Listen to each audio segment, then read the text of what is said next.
আজ এভারকেয়ার হাসপাতালে বেগম খালেদা জিয়ার শারীরিক পরিস্থিতি নিয়ে ব্রিফ করেছেন তার ব্যক্তিগত চিকিৎসক। পাশাপাশি বিএনপি চেয়ারপারসনের খোঁজ নিতে আজ আবারও হাসপাতালটিতে গেছেন তার পুত্রবধূ ডক্টর জুবাইদা রহমান।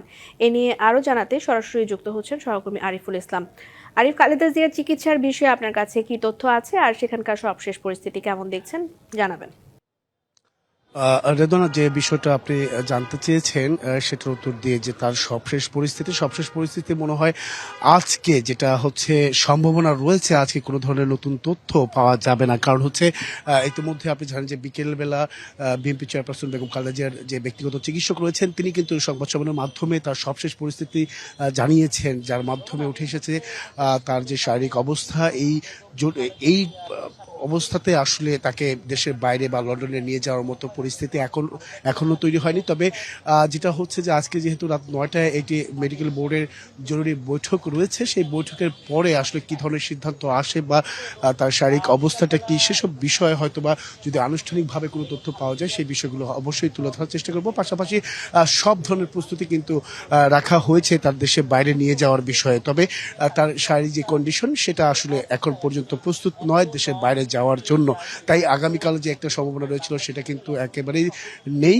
আর এই পাশাপাশি কবে নাগাদ হতে পারে সেটাও কিন্তু আসলে তার শরীরের উপরে সবকিছু নির্ভর করছে তার দেশের বাইরে যাওয়ার। এই পরিস্থিতিতে আসলে আপনি জানেন যে নতুন এবং ফিরে আসা গ্রাহকদের জন্য নগদে চলছে ক্যাশব্যাক সহ প্রতিদিন হাজারো উপহার জেতার সুযোগ। হবে আশা আর ফেরা, সারপ্রাইজ সেরা।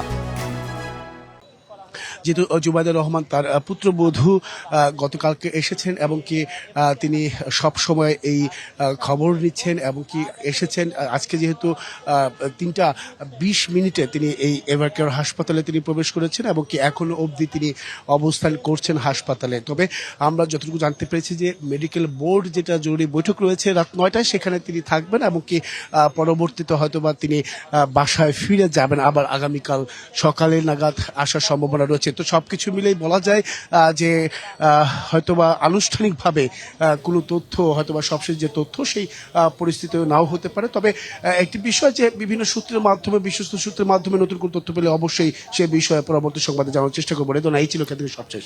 আরেক ধন্যবাদ আপনাকে।